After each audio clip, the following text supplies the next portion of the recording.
ரயில் பயண கட்டணத்தை உயர்த்த வேண்டாம் என்று முதல்வர் ஸ்டாலின் வேண்டுகோள் விடுத்துள்ளார். அண்மை செய்தியை பார்க்கிறோம். சமீபத்தில் ரயில் பயண கட்டணம் உயர்கிறது என்ற செய்தி வெளியாகியிருந்தது. தற்போது ரயில் பயண கட்டணத்தை உயர்த்த வேண்டாம் என்று முதல்வர் ஸ்டாலின் வலியுறுத்தியுள்ளார். அண்மை செய்தியை பார்க்கிறோம்.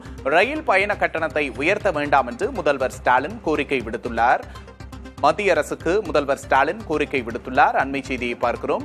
ரயில் பயண கட்டணத்தை உயர்த்த வேண்டாம் என்று முதல்வர் மு.க.ஸ்டாலின் கோரிக்கை விடுத்துள்ளார். தற்போது ரயில் பயண கட்டணம் உயர்கிறது, 1 கிலோமீட்டருக்கு 1 பைசா வீதம் கட்டணம் உயர்கிறது என்ற செய்தி வெளியாகியிருந்தது. ஏசி பெட்டிகள் உயர்த்த வேண்டும் என்றும் சாதாரண வகுப்பு பெட்டிகளை குறைக்க வேண்டாம் என்றும் முதல்வர் பதிவிட்டுள்ளார். ரயில் பயண கட்டணத்தை உயர்த்த வேண்டாம் என்று முதல்வர் ஸ்டாலின் கோரிக்கை விடுத்துள்ளார். அண்மை செய்தியை பார்க்கிறோம். கூடுதல் விவரங்களை செய்தியாளர் விக்னேஷ் முத்துவிடம் கேட்டு பெறலாம். விக்னேஷ் முத்து, முதல்வரின் கோரிக்கை என்ன? கூடுதல் விவரங்கள்.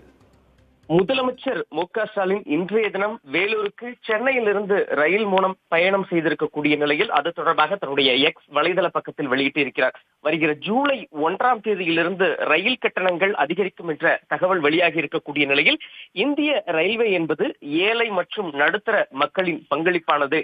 அது அவர்களின் அன்றாட வாழ்வியலில் ஒரு அங்கமாக விளங்கக்கூடிய நிலையில் ஏசி பெட்டிகள் வருகிற 1ஆம் தேதியிலிருந்து உயர்த்த வேண்டும். அதே போன்று சாதாரண வகுப்பு பெட்டிகளை குறைக்க வேண்டாம்.